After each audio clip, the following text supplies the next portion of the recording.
Now, security forces in Nigeria have made a significant breakthrough in the fight against terrorism with the capture of two key leaders of the Ansaru terrorist group. The operation, conducted between May and July, was a collaboration including the armed forces, intelligence agencies, and other security bodies. The captured individuals include Mahmoud Mohammed Usman, also known as Abu Bara, who was Ansaru's self-proclaimed emir, and Mahmoud al-Nigeri, also known as Malam Mahmouda, who served as Abu Bara's deputy.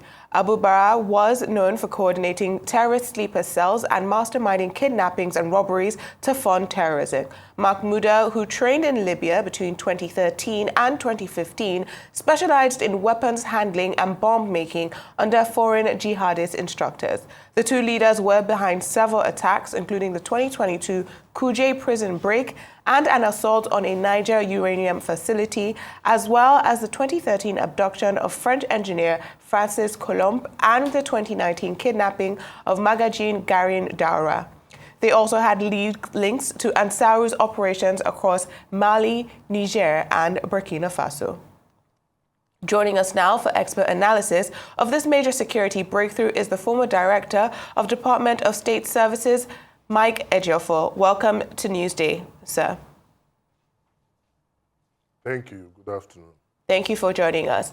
Now, very importantly, they have captured these two men, but they have also explained to us that these two men are tied to international jihadist movements, getting training in Libya between 2013 and 2015, and also having connections with attacks in Niger and Mali. How difficult is this fight against terrorism with the proliferation of terror across the Sahel? And do you think our security services are doing enough when it comes to capturing these bandits? Well, the capture of these leaders is a major breakthrough for our security services, because what it now means is that the coordinators are not there. So invariably, the followers will not have that command and control anymore. The option left for them now is to go away. And I must congratulate our security services, especially the SSS, like mentioned by the NSA. Unfortunately, much is going on behind the scene, which the DG also doesn't want to publicize. But this is a major breakthrough, and it's not even coming from the SSS. So we must give kudos to the intelligence service for bringing up this. A lot has gone behind the scene, and I can tell you that more work is going. The DG himself is not even, most of the time, you sit down with him, he's not happy that these things are being publicized, but the NSA has taken the initiative that this is a major breakthrough, and that shows that government is taking this fight very seriously. With this arrest, like I said, a major breakthrough.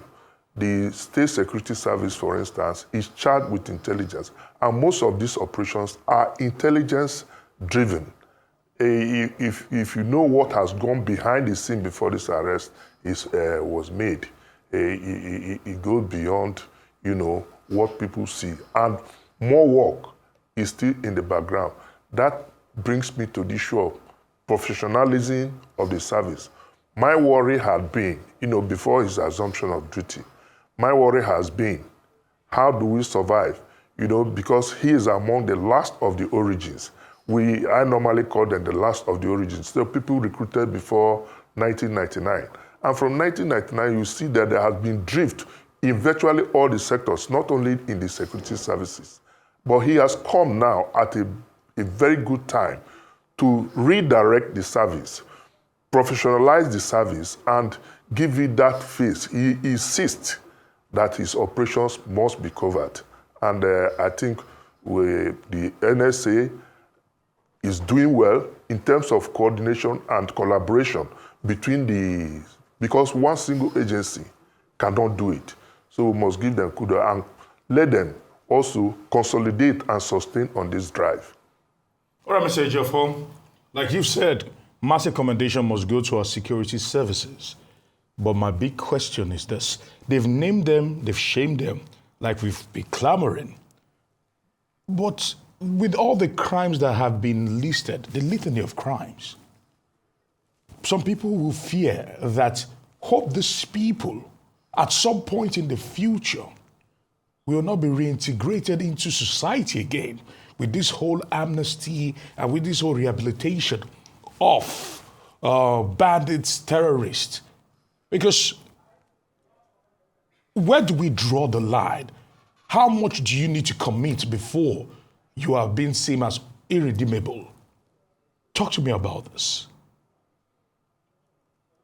Well, I am not aware of any case, except you prove me otherwise, that has been taken by the SSS, and at the end of the day, the people are reintegrated into the society. That used to happen in the Northeast. Those Boko Haram adherents, the foot soldiers that were arrested. But with this high-profile arrest, you don't expect that these people should be brought back to the society. What we should be praying is that they should be prosecuted, they should be subjected to the law. And the damage they have done, but you must obey the law. The damage they have done to the society is enormous. But like I said, they should be subjected to the law and prosecuted. If the government, on its part, decides to pardon some of them, but definitely not this one, then it's not the fault of our security forces.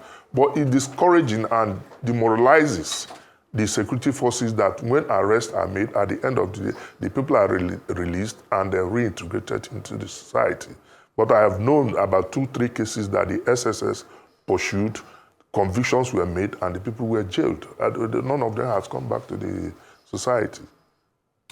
Thank you, sir. Now, I want to ask on how better we can collaborate, particularly with our neighbors when it comes to this fight against terrorism, because as we can see, a lot of the financing and the training of the terrorists in Nigeria goes beyond our borders. Now, Chadian authorities are believed to have arrested recently the youngest son of the founder of Boko Haram, and that's Mohammed Yusuf. They're believed to have arrested his youngest son, as well as 5 other members of ISWAP in Chad. As well as that, we do have proliferation of Boko Haram and these terror groups across the Lake Chad region and across the Sahel. Do you believe that Nigeria is doing enough, working with its neighbors, to secure Nigerian citizens for the future? You know, fears were expressed when Burkina Faso, Mali, and the other country pulled out of ECOWAS. But ever since, you notice that the Chief of Defense Staff has also been having meetings with the military counterparts of these neighboring countries like Niger, Chad, because security is everybody's business. And since this is transborder, we need to cooperate, because some of them will be pushed and they will infiltrate Nigeria. And some of them, like the heat is on them in Nigeria, they'll cross over to Chad and Niger. So what we need is to strengthen our borders, strengthen collaboration between the various countries and our armed forces. And I think that is being done. The NSA has given charge, the president has given charge that these people must be put under control. And I think that's exactly what our security forces are doing now. Okay, sir. Now, sticking on this topic of, what our security forces are doing, what the NSA is doing, groups like Mahmouda are seen to be newer groups, but also branches of older terrorist groups. You spoke about how the current DG is part of the old guard, or as you said, the originals before 1999. But it seems that what we are fixing right now in Nigeria is due to a failure of security over the years. So do you believe that this is a wrong perception? Because our security situation has not seemed to improve, and on the terror index, we're currently one of the top 10 countries when it comes to terror deaths. So do you believe that the DSS now is facing what has been a failure of security in the past? I wouldn't completely agree with you that it's been failure of security. Because the other people are not in office, we should not come here to discredit them. They did their own best, but was their best as good as what we have now? It's left for the people to judge. But what can I tell you about the new leadership of the State Security Service is that his intention is to professionalize the service. In fact, going to the morale of the staff, even retired people, everybody's volunteering information because the encouragement is there and everybody is trying to support him, including the old, the retired, the former director generals, everybody. He's bringing everybody on board, to ensure that we work. It's not everything we are going to be talking about on air, but what his business is, if you sit down with him, whether he's succeeding or not, his major preoccupation is to ensure that there is security in Nigeria, and by the time such achievements are made, Nigeria will be there, posterity will be there to judge how he has done or what he has done. But I think he's determined, and with the cooperation of the government and the National Security Advisor, I think very soon some of these issues will be over. Especially, we want to at least, I think the government wants to at least solve some of these problems before 2027 so that we'll be able to face the political security challenges being posed by politicians. Because that's another major problem that we're going to confront between now and 2027. All right, Mr. Ejiofor, I want to find out from you.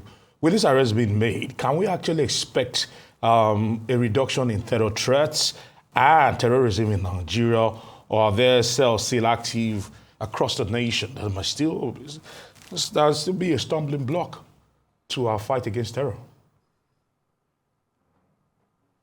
Like I said when we started, when there's no head, there won't be any direction. When you pick the major leaders, the other people will get scattered. There won't be coordination among them. And in the process, more arrests will be made. And I think that's what let us not continue No, Mr. Ejiofor, please, the reason why I asked that question is that just like the US have found in the war against drugs, for example, that some of these monsters are hydra-headed monsters. As you cut off one, three may appear. Yeah, you are right. But when arrests are being made, if you cut off some heads, the other heads will now know that government is intent on dealing with them.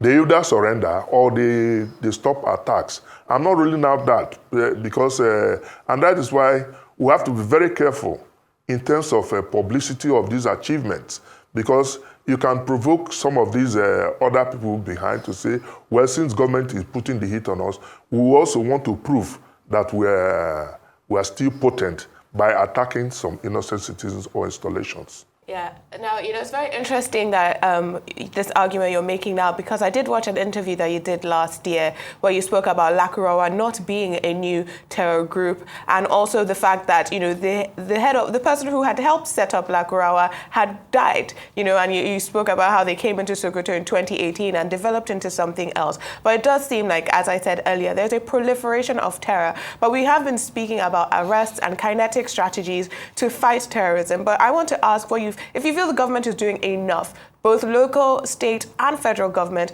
when it comes to non-kinetic strategies to fight terrorism in Nigeria. Because I've seen reports very recently of terror groups using food to recruit young members because people are hungry, or using medical treatment to recruit, communities rather, because people are hungry, and setting themselves up as some type of quasi-government. So when we talk about non-kinetic strategies, particularly now where we're seeing reports that hunger is increasing in northern Nigeria, do you believe the government is doing enough to fight the root causes of terror?